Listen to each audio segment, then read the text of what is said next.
স্নেকদা, আপনি কলকাতা লিগের ম্যাচ মোহনবাগান ইস্টবেঙ্গল মাঠে হয় না যেরকম বলেছেন, তেমনি আপনি দীর্ঘদিন ময়দানের সাথে যুক্ত, সাংবাদিক হিসেবে, ব্যবসায়ী হিসেবে, তারপরে কর্মকর্তা হিসেবে।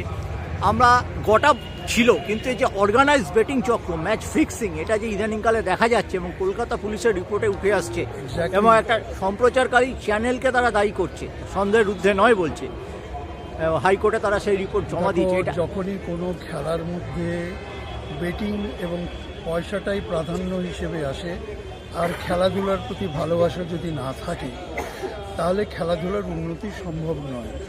রাজনীতি খেলার মধ্যে যদি এত বেশি করে যদি চলে আসে, সেখানে খেলাধুলার প্রকৃত উন্নয়নের কোনো প্রচেষ্টাই নেই, সেখানে কি করে রেজাল্টের তুমি অপেক্ষা রাখবে? আমাদের প্রথম জিনিস, প্রাথমিক বিষয়টা হচ্ছে প্রাথমিক স্তর থেকে উপযুক্ত শিক্ষা দিয়ে ছেলেদের তৈরি করা, এবং যাতে আমাদের ঘরের ছেলেরা ভালো ভালো টুর্নামেন্ট খেলতে পারে তার দিকে দৃষ্টি দেওয়া। আজকে ভারতবর্ষে কটা টুর্নামেন্ট হয়? আমাদের সময় ওখানে 8টা টুর্নামেন্ট আমরা কভার করতাম। আজকে কোথায় টুর্নামেন্ট? 65টা থেকে 70টা ম্যাচ হতো একটা সিজনে, এখন তো সেটা 27-28 থেকে 27টা ম্যাচও করতে পারছে এখন না। 17টায় নামছে। যেটা এশিয়ান ফুটবল ফেডারেশনের নিয়ম হিসেবে মিনিমাম 27টা ম্যাচ খেলতে হবে, তাও তো হয় না। এই লিগে তো 27টাও হয় না। ইটার লিগ করে যদি তোমার 12টা টিমে তুমি 22টা করে ম্যাচ খেলছো, তোমার তো পুরো 27টা ম্যাচ খেলতে হবে না। তো জোড়াতালি দিয়ে ফুটবল হয়। এটাই কি মেন প্রবলেম বাংলার?